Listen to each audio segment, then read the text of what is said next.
All right, so let's talk about keloids. So usually when you have a wound, the wound goes through a process of healing. And the process is actually regulated so that your cells do not produce too much tissues to make the wound edges raise and spread out.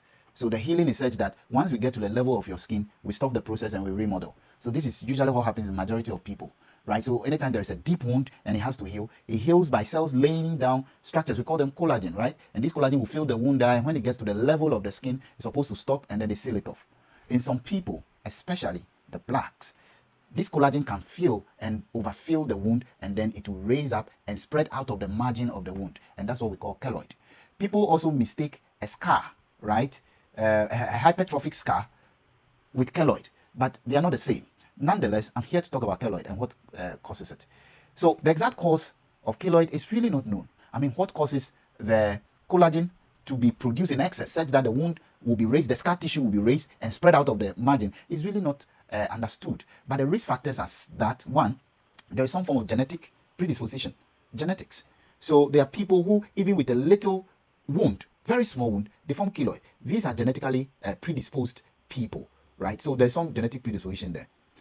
The black race is actually the skin type that is most at risk of developing keloid. You hardly see keloid form in white skin or albinos, right? So the darker your skin, the more at risk you are. So black Africans and Asians, we develop keloids. And now, when you have keloid, how do you know? Of course, obviously, when you look at the scar tissue at a place where you had a previous injury, you see that the scar tissue is raised and then it's spread out of the edges. Okay, sometimes it's really uncomfortable, it's very itchy and all that. Now, when you have keloid, what can you do about it?